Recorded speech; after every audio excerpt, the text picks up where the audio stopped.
ఆంధ్ర రాష్ట్ర బీజేపీ అధ్యక్షుడిగా ఇటీవల మాధవ్ని నియమించిన సంగతి మనందరికీ తెలిసిందే. ఆయన అధ్యక్ష పదవి ప్రమాణ స్వీకారం సభ ఇటీవల వైజాగ్లో జరిగింది. ఈ మీటింగ్లో బీజేపీ నాయకులు కొంతమంది మాట్లాడిన మాటలు కూటమి ధర్మానికి విరుద్ధంగా ఉన్నాయి.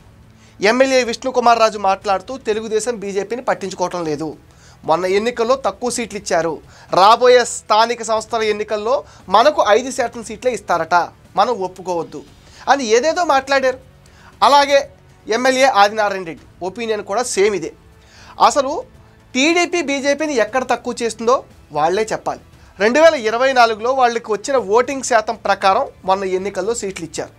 టీడీపీ జనసేన ఓట్లు పడకపోతే ఎక్కడైనా బీజేపీ గెలిచేదా అనే విషయం వాళ్లే ఆలోచించుకోవాలి. 2014 నుంచి 2019 మధ్య చంద్రబాబు మోడీల మధ్యన దూరం పెరగడానికి రాష్ట్ర బీజేపీ నాయకులే కారణం. అప్పుడు ఇలాగే చంద్రబాబు మమ్మల్ని పట్టించుకోవటం లేదని, కేంద్రానికి ఆఫ్ ద రికార్డ్గా క్రిటిసైజ్ చేస్తున్నారని బీజేపీ హైకమాండ్కి పదే చెప్పి చంద్రబాబు మోదీని విడదీశారు. ఒక రకంగా చెప్పాలంటే జగన్ గెలవటానికి ఇది ఒక కారణం.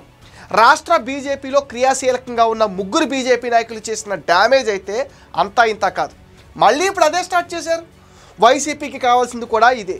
కూటమిలో విభేదాల కోసం గోతికాడ నక్కల్లాగా కాసు కూర్చున్నారు. బీజేపీ నేషనల్ పార్టీ, జాతీయ భావాలు ఉంటాయి. మన రాష్ట్ర బీజేపీ నాయకులకు అలాంటి ఏ ఉండవు. రాష్ట్రం గురించి ఎప్పుడు ఆలోచించరు. జగన్ రెడ్డిని ఒక్క మాట కూడా అనరు. ఏనాడైనా ప్రెస్ మీట్ పెట్టి గత సంవత్సర కాలంలో జగన్ని విమర్శించారా? ప్రభుత్వంలో ఉన్నారో లేదో తెలియని పరిస్థితి. కూటమి ప్రభుత్వం ఏర్పడి ఏడాది అయింది.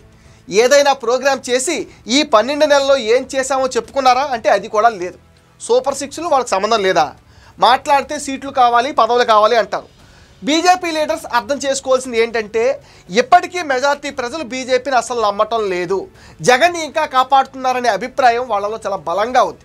ప్రజల నమ్మకాన్ని పొందాలంటే ముందు ప్రజల్లోకి వెళ్ళి వాళ్ళ నమ్మకాన్ని సంపాదించాలి. ప్రజా సమస్యలు ఏవైనా ఉంటే ప్రభుత్వం దృష్టికి తీసుకొచ్చి పరిష్కరించడానికి ప్రయత్నించాలి. జగన్ చేసిన తప్పులు, చేస్తున్న అరాచకాలని ఎండగట్టాలి. అప్పుడు ప్రజలు నమ్ముతారు. అప్పుడు పదవులు వాటంతట అవే వస్తాయి. ఎవరు ఇవ్వనవసరం లేదు.